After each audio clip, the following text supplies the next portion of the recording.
Muhammad Al-Fatih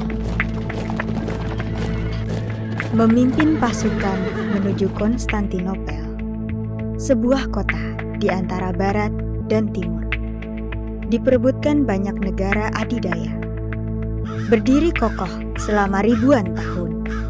Namun, di tangan Al-Fatih, pemuda berusia 21 tahun, Konstantinopel berhasil ditaklukkan.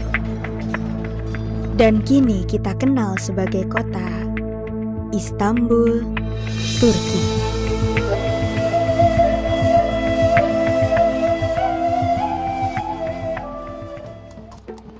Saat itu, seorang sultan Turki menunggu kelahiran anak ketiganya.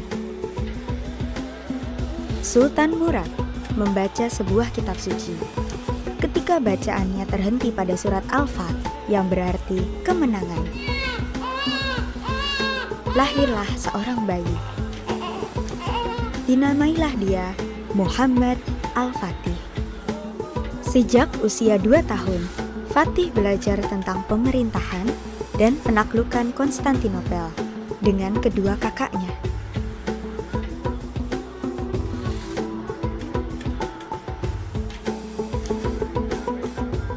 Di usia 6 tahun, Fatih dan kakaknya, Ahmed, dikirim ke sebuah kota untuk mempelajari pemerintahan dan menjadi gubernur di kota tersebut.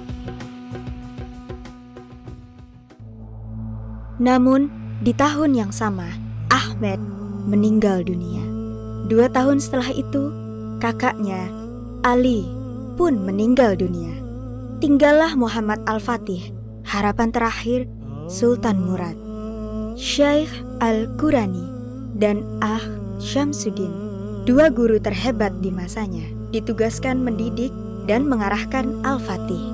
Fatih mempelajari ilmu agama dengan penuh disiplin, mempelajari berbagai ilmu bahasa, kehidupan sosial berbagai suku, mempelajari berbagai ilmu pengetahuan tentang hewan dan tumbuhan.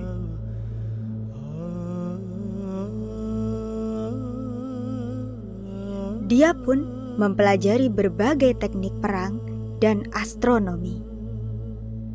Muhammad Al-Fatih diangkat menjadi sultan di usia 13 tahun karena Sultan Murad ingin memperbanyak ibadahnya. Namun, di tahun yang sama, kerajaan Hungaria mengkhianati perjanjian damai dengan kesultanan dan menyerukan peperangan. Fatih pun meminta bantuan Sultan Murad untuk kembali memimpin pasukan perang. Sultan Murad tidak memiliki pilihan. Dia harus memimpin pertempuran. Terjadilah pertempuran Varna pada tahun 1444. Sultan Murad kembali naik tahta dan pertempuran dimenangkan pihak kesultanan. Fatih tidak pernah menyerah. Dia mendekatkan diri dengan para pasukan, terus memperdalam berbagai ilmu, berlatih kuda dan pedang, juga selalu mendekatkan diri pada Tuhannya. Di usia 17 tahun, Muhammad Al-Fatih menikah dengan wanita pilihannya. Tidak lama setelah pernikahan itu, sang ibunda wafat dan disusul dengan kematian Sultan Murad. Muhammad Al-Fatih naik tahta menjadi sultan di usia 19 tahun. Dia bukanlah remaja manja yang hanya mewarisi tahta sang sultan, melainkan pemuda tangguh yang penuh dengan persiapan. Dialah Muhammad Al-Fatih, sang penakluk Konstantinopel.